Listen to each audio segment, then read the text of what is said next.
We're back. Woo! With part 2 of my hang with Steve and Parry, Nerf Herder. It is so much fun. How often do you guys include the Buffy theme when you play live? Every time.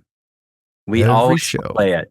Sometimes we play it like 8 times in a row. I was going to say, how many times do you play it? 'Cause you know what's funny? We were talking about this recently, but I was at San Diego Comic-Con once, and there was a party outside, and it wasn't a Buffy-themed party, and we had just checked into our hotel, and I said to my husband, I don't know if I'm hallucinating, but I think I've heard the Buffy theme over and over 10 times. And he said, basically, he was like, well, if you're hallucinating, I am too, because I'm hearing the Buffy theme. And they were playing it on a loop, and they played it 8 to 10 times in a row. And then for the rest of the night, it just kept intermittently playing as well. We played an outdoor rock show during Comic-Con. It was at nighttime. It was called BAMF, B-A-M-F. And we did play the Buffy theme about 8 times. Oh my God, that must have been you guys then. That So I could have wasn't been it. hallucinating. I'm so Yeah, that could happy have been to the know show. this.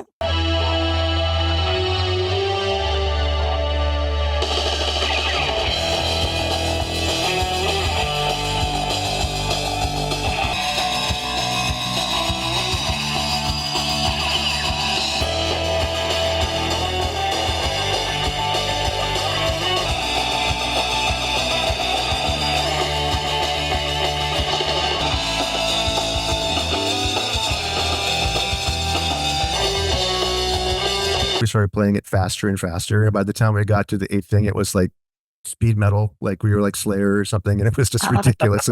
And arms falling off.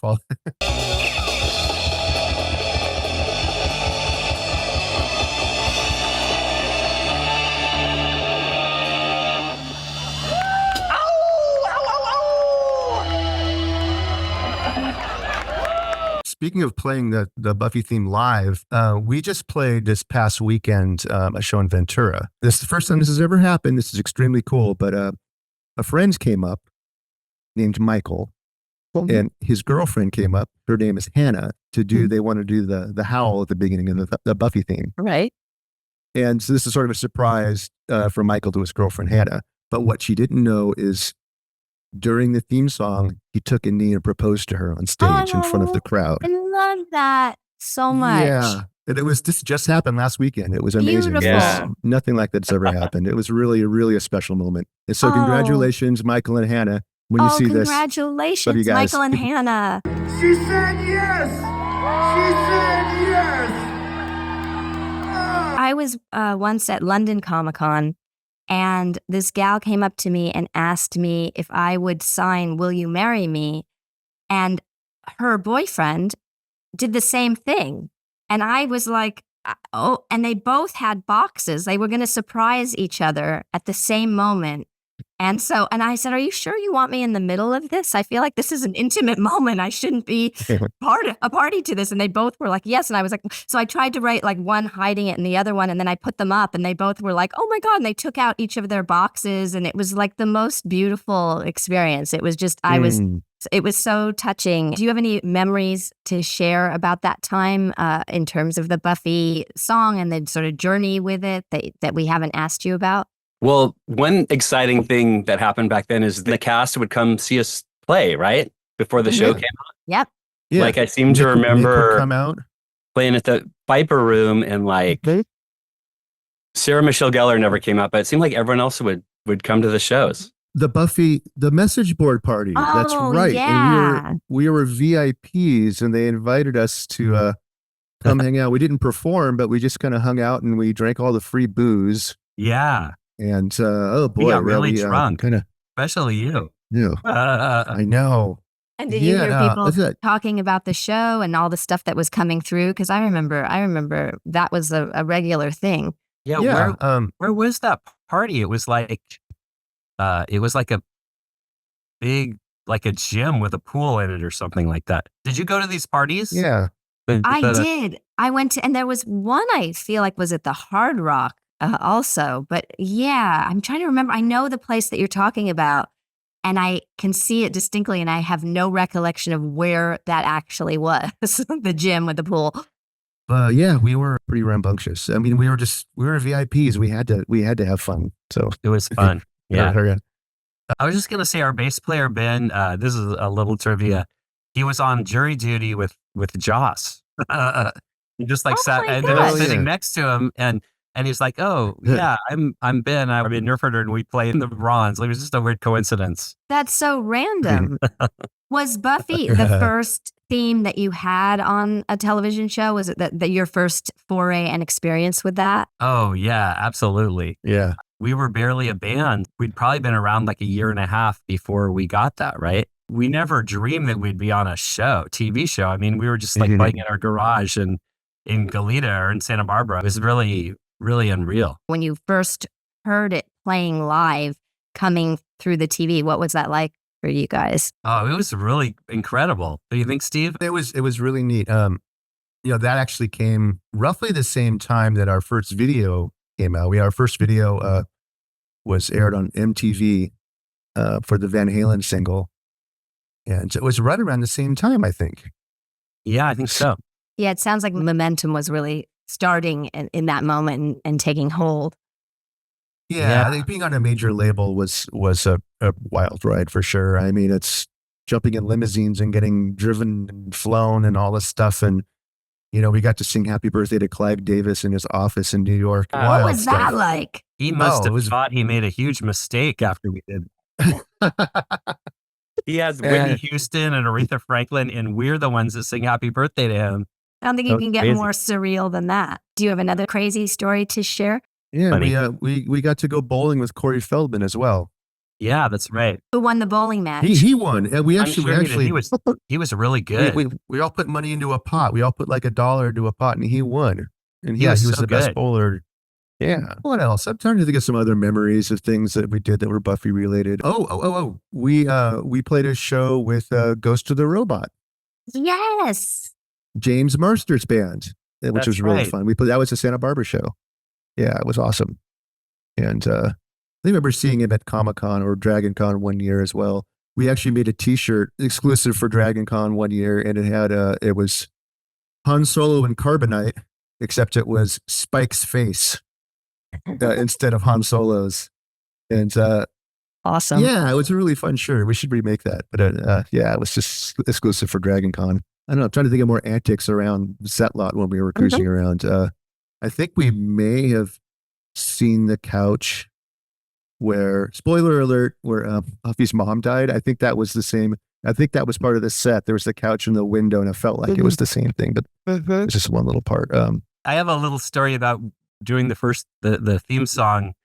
When we got the theme song, before we recorded it, they had me meet with the music supervisor. And I don't know if it was like a low budget thing or something, but I went to this lady's house, and the first thing I go in there, I go walk in the lady's house. I don't know why I'm going to some lady's house and not an office or something, but she had like I Love Lucy stuff everywhere. She was like an I Love Lucy Oh, nut, right? So she's really nut. I Love Lucy. I go into this house and she's the music supervisor, and she's like, well, let me hear this song, right? And so I had a cassette of it on a little cassette, and I played it for her, and she was like, that's just noise. That doesn't, Oh. that's not going to work. oh, And I was like, okay. And then I think I just was like, oh, thank you. And I left. So it was a very weird experience. I don't know what, I mean, I know she was the music supervisor, but I think she was thinking, she had said like, oh, like Burt Bacharach should be doing this, or like, oh she my had a gosh. different idea of what a theme song was. And I think Clearly. the music just sounded like noise to her.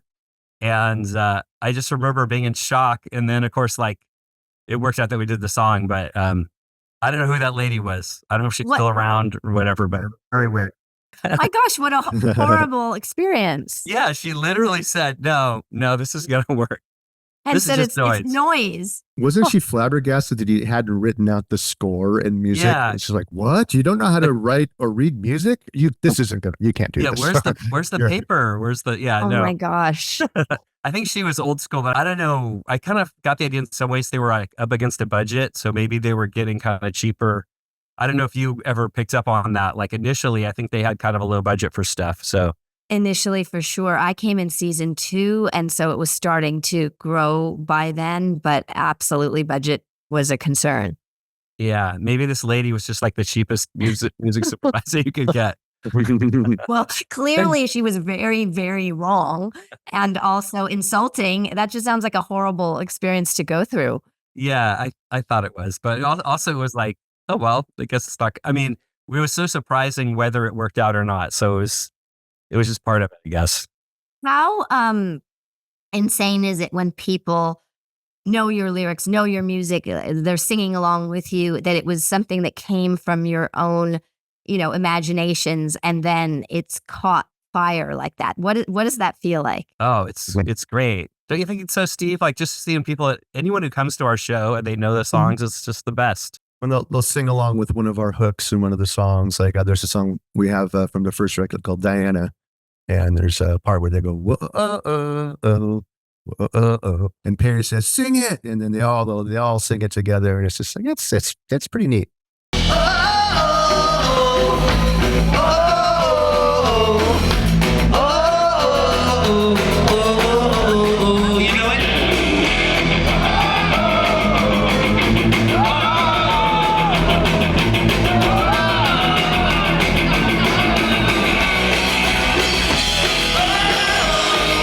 And they know the words better than me. I screw them up a lot. You use the word luck a lot and lucky, and I think so much of life and what we do is based on luck.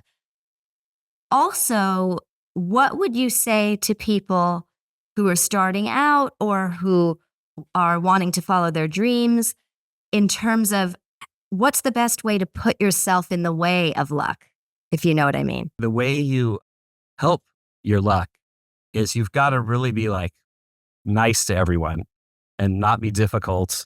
And if you can just be cool to people and try to understand, not understand where people are coming from. If you can sort of accept people as they are and not be difficult, then you stand a lot bigger chance of being lucky. I know as actors, right? You're an actress. You know that if people are really difficult to work with, they get out of the picture pretty quick. Their reputation gets around. So I think just by trying to get along with people is like the best advice for any, any like kind of the jobs that we do, like entertainment type stuff. You really have to try to get along with people. It's collaborative. Yeah, it absolutely is. And just being grateful for being there. And that goes for music supervisors who shouldn't say music sounds like noise. Yeah, sure.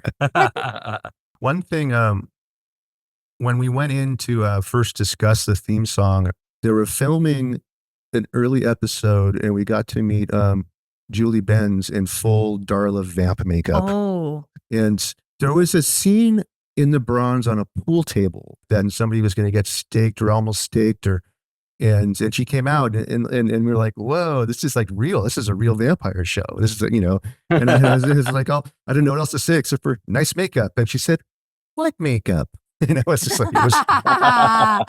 But yeah, that was pretty cool seeing that.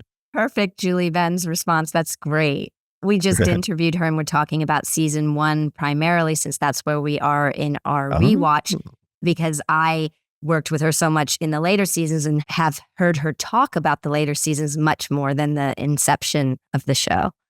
What would you say is your favorite part about having created the Buffy theme? Yeah, having fans come to the show just because we did the Buffy theme and they're there for that, and the geeky stuff and all of the Comic-Con related things we've got to do, and that's just a blast. You guys have also made a Doctor Who single, isn't that right? Yes, that's true. And Doctor Who, like the reboot, like the David Tennant and the Christopher Eccleston. When I watched that show, I'm like, wait, this is like inspired by Buffy, because I think Buffy was big in the United States, but it was huge in England. Like in the UK, it was like we played a lot in England because of the song. Like it was. Yeah. We could really tell that the show was much bigger there. And so when the Doctor Who came out, I'm like, wow, they sort of took the Buffy, they took the old Doctor Who idea and used the Buffy style to it. Russell T Davies, in his book, The Writer's Tale, acknowledges that Buffy was a big influence. So you're Wow. 1,000,000% right. That's good to hear. I've gotten to do a number of the Doctor Who audio books for Big Finish that works in conjunction with the BBC. And so I'm, a Who fan. The fun thing about recording the Doctor Who song is we actually tracked that at Skywalker Ranch. Oh, what was it like we got to recording do there? some recording there. That was amazing. It was a giant room. I mean, that's where they record scores for symphonies and whatnot and soundtracks. But we got to record that there. And since they do movies, they had a giant movie screen, and the producer shot a big still of the Doctor Who cast up on the screen while we were recording. So it was completely state of the art. Yeah, it was very cool. It sounds like that must have been a really luxurious recording session. It was really cool. We actually stayed the night because they have hotels there. And we actually stayed the night on the ranch, which was awesome. And Yeah. they really take care of the employees there. They have multiple restaurants, really good food, and it's just fantastic. Yeah, I have some friends that work there and they love working there. I thought we would see like Ewoks and R2D2s and stuff, but there was none of that around. It was just like a fancy hotel and this beautiful recording, huge recording studio for symphony. Right. But there were no, there wasn't like. You thought it might be like Disney hotels or something. Yeah, I thought there might be a few more nods to Star Wars, but really there wasn't. Well, my daughter Elsie was there, and she was dressed like Leia. She was running around. That's so cool. Yeah, she loved it. Yeah. I'm so excited about this book series that was written for me. It is Big Finish's biggest production to date. It's so special, wickedly funny. I cannot wait for you to listen.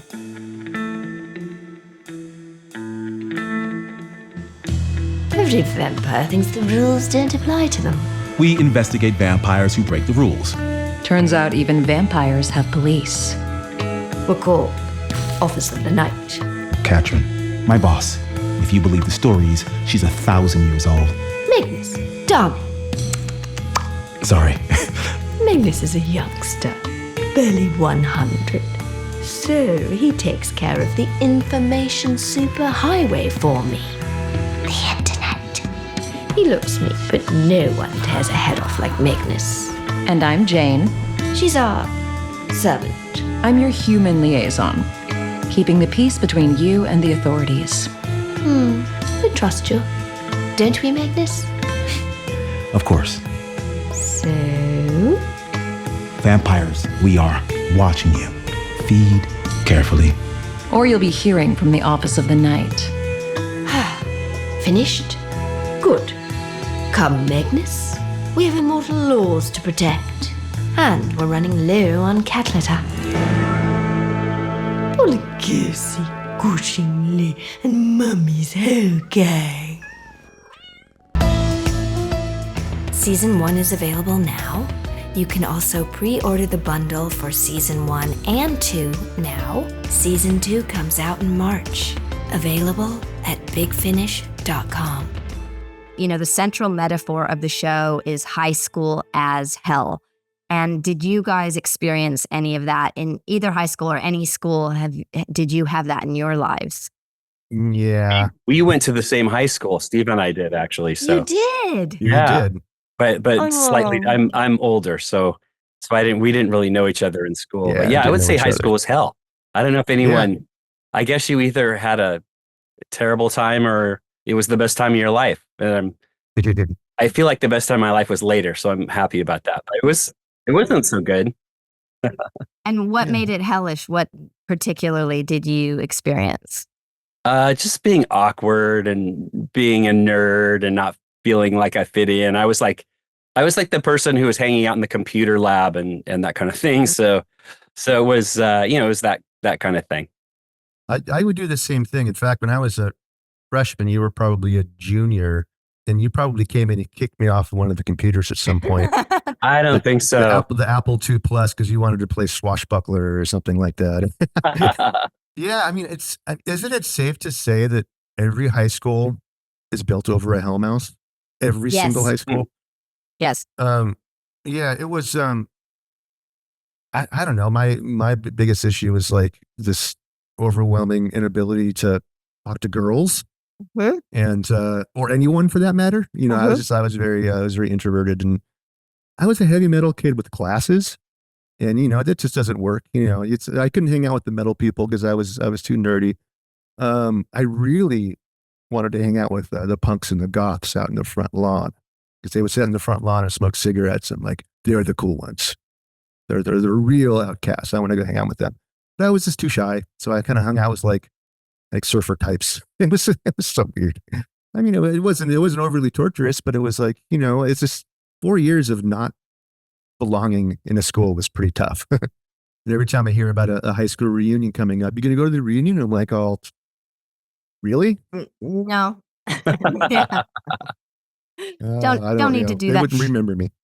It's wild also how 4 years when you're that age feel so long as opposed to now. The 4 years go by in a heartbeat. But Exactly. Yeah. That's true. and so you talked about feeling like an outsider in high school. Have there been other points in your life that you felt like an outsider trying to fit in? Well, you know, later in life with the success of our band, Nerf Herder for me is sort of what gave me my identity that I have today, and I still hold on to that identity, and I'm comfortable with that identity.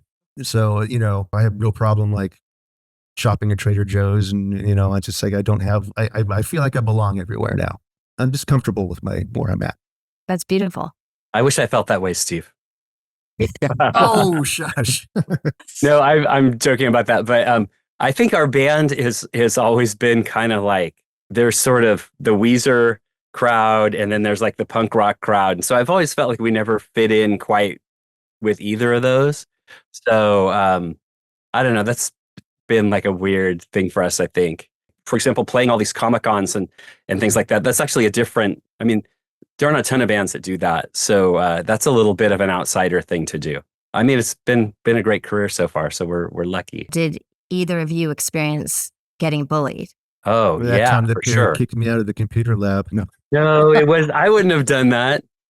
I know. I would have been getting kicked out. I got bullied mostly in ninth grade. It happened a lot, but not beat up on a regular basis, but just kind of like pushed around. And like, I just remember being in the locker room getting dressed for PE. And my mom took me shopping before ninth grade. She's like, all right, you're going into high school. We need to get you some nice clothes.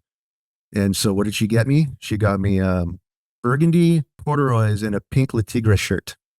Oh, And she no. said, this looks Oh, that sounds this cool. is No, like- no, Mom, this, come on. yeah, this is like, this will make you look really attractive with the girls. I'm like, okay, yeah, that's, you know, I kind of look like Larry from Three's Company.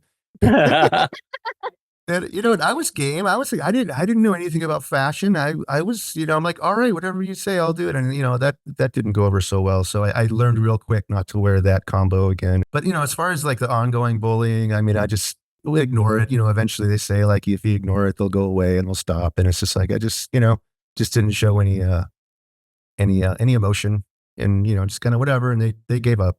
So It's kind of like what they say, gray rocking in when you're dealing with a narcissistic person or something. It's just all of a sudden, if you're not fueling that, they lose interest and they go to someone else. Kids are so mean. I mean, there is that, it is like that pack mentality, the episode of The Pack, where, you know, there's just a brutality to that time period that's unabashed.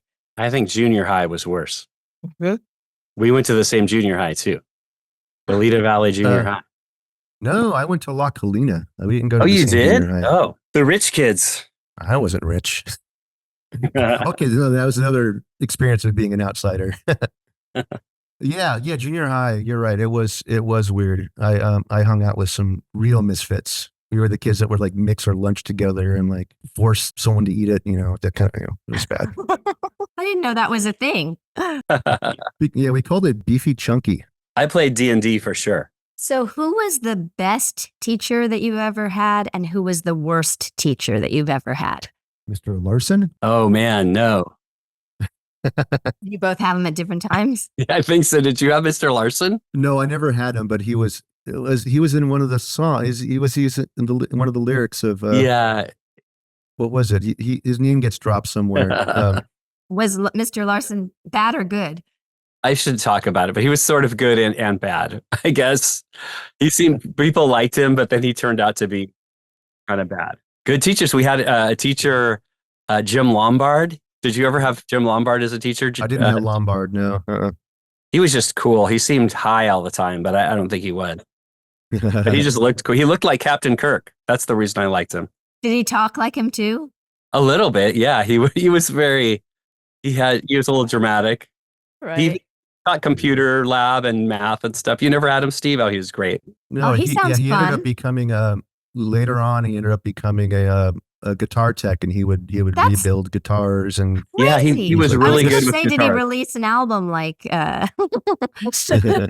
Rocket Man? He would have been so good. My favorite teacher was Mr. Pepper. He was my art teacher, and I used to do magic tricks for him in class. And he was the only teacher ever to give me an A+. So yeah, he was. Oh, my you're good favorite. at art. That's why you're in the art department. You're a creative person, so he encouraged that. Yeah. What is your worst date you ever have gone on, and your best date that you ever went on? That's a tough one. I don't know. I never really dated that much. Worst date, I have no clue, but I would say my best date was my wife, my first date with my wife. We went to go see the Violent Femmes in Santa Barbara.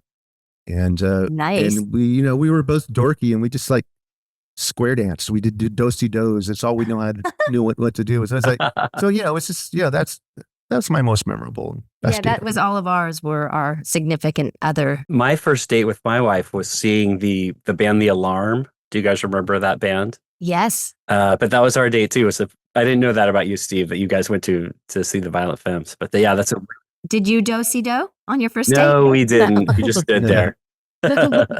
I can't even say that Violent Femmes show was our first date, because my friend Tanner was along with us too, and it was sort of like I was too shy to just actually go on a date. So I'm like, "Hey Tanner, I was going to go see the Violent Femmes with this girl. Do you want to come?" So you had a buffer. My wingman.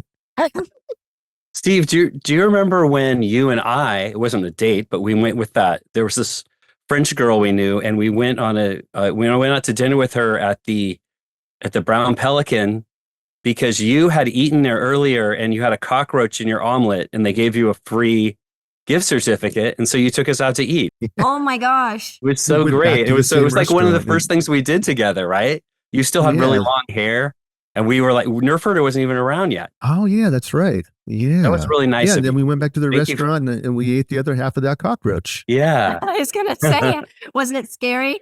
I had that happen in New York. I was staying at a friend's place. She lent me her place on Christopher Street, and I ordered Chinese food after flying in. And I was happy because the stir fry that I got, luckily the cockroach that was in there was right on the top.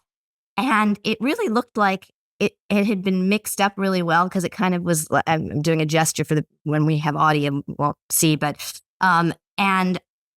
it sort of deterred me from getting more food there. But you guys were brave. You went back and ate there. Yeah. I guess that wasn't really a great idea. No, it was fun though. It was good. Yeah, it sounds like it was a fun night. This is something I just thought of that has to do with Buffy. We live in this town, Santa Barbara, which is a tiny, I don't know if you guys have ever been to this town, but it's sort of a tiny coastal town. Yeah, it's great. And one thing about this place is that they filmed a lot of the cut scenes for Buffy in Santa Barbara at this mall, the Paseo Nuevo Mall. So when they say we're in town, and then they'll show this shot of like a roof that's a red tile roof or a building, it's it's like, oh wait, that's like where the Macy's is. It's like that. That's like, so it's funny, just coincidentally, that our town is in the show, just in these in between shots. Santa Barbara's so lovely too. So it gives that, because the juxtaposition in the show is that, it looks really beautiful, but underneath is the hellmouth. And so having that dichotomy in Santa Barbara personifies that, I think. That's true. There's some hellish things about being in this town for sure. Yeah. Well, Santa Barbara used to be the one Starbucks town. Buffy reference. that was a line, right? Mhm. One Starbucks Town, Yes, it is. first season. Yeah. Nick Brendan, I think, says it. Yep. But people love it here. I mean, I understand why. It's like the climate's amazing, and everyone loves California. We actually shot our film, some of it, A Place Among the Dead, in Santa Barbara as well. And it's a story point that some of it takes place in Santa Barbara. So we've spent quite a bit of time there. And it's so Wow. close Wow. to Los Angeles. I mean, it takes, a skip basically to get there. Where did you Yeah. shoot? What different places? All over. We actually shot at the Mission there, which is so beautiful. We did the exterior there, and then we shot the interior here at the Herald, what used to be the Herald Examiner building. And we actually dressed it to look like a church, and we had an incredible production designer. And we did a lot of we shot the water. We shot a lot of the exterior stuff in Santa Barbara, the train station, all kinds of stuff. Wow. So I know that all of our fans have heard your music. For someone who's tuning in who hasn't, what would you steer them to first to get acquainted with you guys? The first song you want to listen to probably is the Buffy theme. Yeah. And then maybe Van Halen is a song of ours that people, kind of our most popular song. And then we open for Weezer. And I think if you don't like us at that point, you should. And if you're a turbo dork like us, then you could get into The Girl Who Listened to Rush. That song is it's sort of the pinnacle of the nerdy music that we have a song called At the Con, right? That's about going to a Comic-Con. When did you guys write that one? That record came out 8 years ago, so it seems like yesterday, but it was a while ago. How do people find out about your tour and also everything that you guys are doing? You can go to our website, nerfherder.com, and click on shows, and then that should pop up. Some dates should pop up there. Is there anything that we haven't asked you that you would like to talk about? I don't know. What are we doing? We're doing our regular day-to-day stuff. Raising a 13-year-old who's watching me right now. Hi. She just got home from school. Oh, she's giving me that look like, shut up. Say Drusilla says hello. Drusilla from Buffy says hi. Drusilla says hello. She's waving. Yeah, I like hearing her play on the piano. Go play Buffy on the piano. You're grounded. You have to go play Buffy on the piano. Play it over and over and over. What are we doing? We're trying to make the next album. Yeah, we have a lot of That's songs important. partially recorded, but we just have to finish them. Yeah, Perry's got a lot of music work. stuff going on all the time too. What's your next music thing, Perry, you're working on? I have a record coming out. So I do all these songs for kids. I have a record coming out called The Raining Tacos Saga. Raining Tacos is the song, like most little kids know me because of that song. So the Raining Tacos Saga album comes out December 6th. So if you like tacos or songs about them, you should check out that record. Actually, the test pressing is on the turntable behind me right now. One of 5 known test pressings made. We just did a feed drop with Rewatcher and Morbid, and the Rewatcher, Ash and Elena, are going to come on our show. And I know that you guys did the theme for their podcast. Can you talk a little bit about that? Oh, okay. Yeah. Do you remember this, Steve? They asked us to come up with this theme for their podcast. And we had an older song that was kind of similar in structure to the Buffy song and tempo. And so we took that older song and reworked it and turned it into the song for their podcast. So that was neat. I love that it was something that, because that's something that you had that had been brewing, and then you found this place for it. Yeah, it was just sitting around, but it was definitely in the spirit of the Buffy theme. I think it's very similar, like the tempo and the feel of it and stuff. Steve probably doesn't remember because he played that drum track like 10 years ago or something. But if you had to guesstimate, how many times do you think you have played the Buffy theme? 100 million. You play it in your sleep, right? Yeah. Yeah. I mean, well over 1,000. I mean, I try to think of how many shows we played. And then, of course, rehearsals and well over 1,000. Well, this has been absolutely incredible. Thank you guys so much for sharing your time and your stories and your experiences. We love the Buffy theme, and it has just been an incredible thing to get to talk to you guys. Oh, thank you so for much. having us. This has been Thanks awesome. for having us. So much fun. Too much fun. Yay. But yeah, we'll see you at the show on Thursday for sure. Yes. And, yeah, well, I'll get you on the guest list and all that stuff. And, Oh my gosh, thank We you could so rock much. out. It was so serendipitous because we literally had just been saying, oh, well, let's buy tickets, let's go. And then we got your email and we're like, oh, yay. So we're so excited to come and see you guys on Thursday. We'll We do might play the the we'll theme do the song for song you. 10 times. And get faster and faster. And I'll go, am I Yeah. hallucinating again?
See you next week when we'll Do it again. Do it again.